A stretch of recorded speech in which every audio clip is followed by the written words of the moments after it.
Hi, so if you've been following my Key of One videos, you know that the main proponent of what I teach is about the fact that it is the numerical structure that transposes from key to key that gives you the true primary structure of music. So if I take, for instance, in the key of C, 1, 5, minor 6, 4, which is No Woman, No Cry, Don't Stop Believin'. There's so many songs, Let It Be by the Beatles.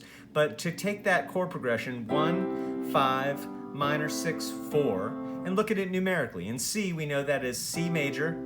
I'm moving the root position to G major, and then up to A minor, or minor 6, and then down to 4, our major 4. So I have 1, 5, minor 6, 4. And the sound of that, by number, is very easy to identify. So what I'm going to do is I'm going to use an exercise and I'm going to move around to different keys and I'm going to play the exact same progression and you're going to hear it as being the same. So in G. How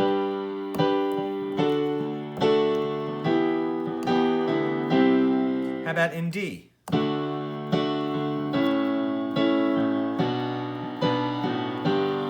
How about in A?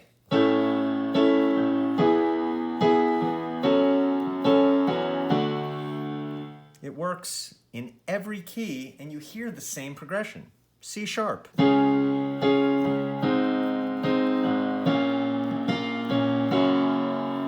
Every key that you do it in, you hear it the same. A flat. I'm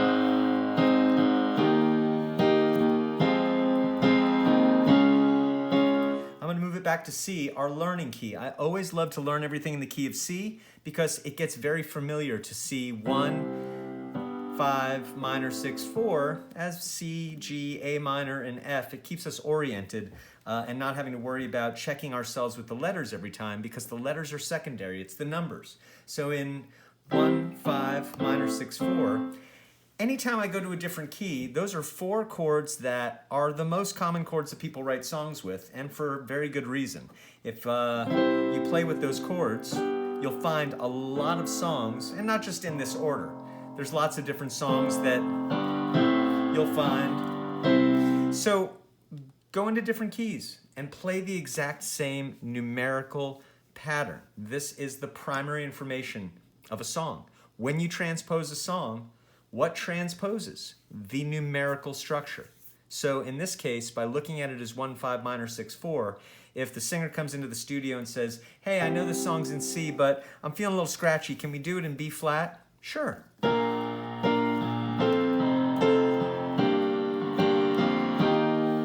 Oh, no, actually, let's do it in B. Let's split the difference. Sure.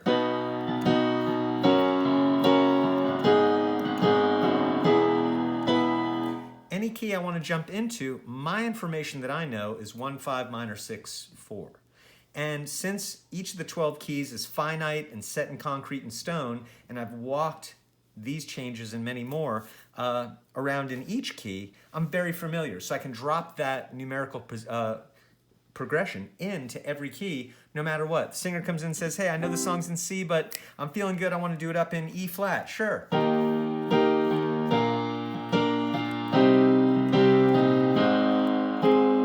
So think about this, and you want to train your ear to hear the sound of the numbers. That's really important. We do that in C to keep it, again, as our learning key.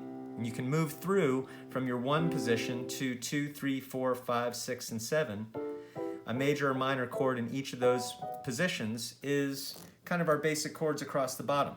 I always come back to play around with these chords yourself. Be conscious of them. Be conscious of the sound of the numbers. So when you move from 1 to 5, maybe you go to, you'll find different songs where you'll start to hear that and say, hey, that sounds like a movement to the 5. And sure enough, a lot of people do that. So play around with the numbers.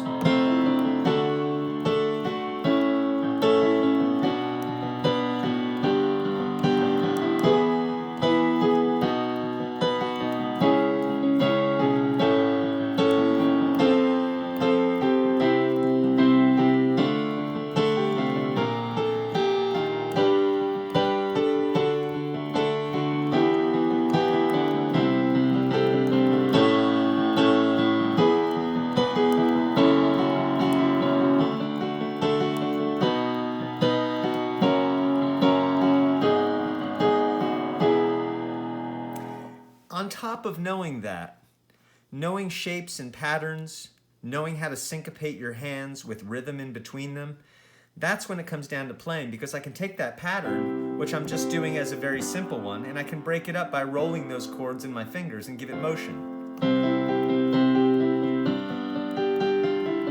And I can use little notes in between that I know sound good, because as I walk patterns, your ear starts to say, hey, this sounds good. And start to learn different additions to put on, like different spices.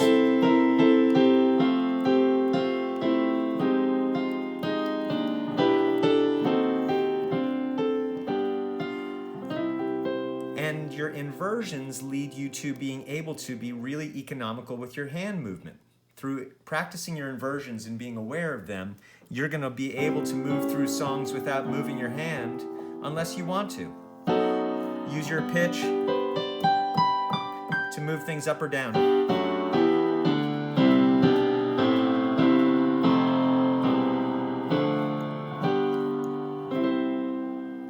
Most of all, have fun and just keep sitting at the piano and playing around. Play around with chords, play around with rhythms, play around with shapes and patterns, and do little variations of those patterns. Really important. That's how you get to be a player. That's how you get to develop a language skill.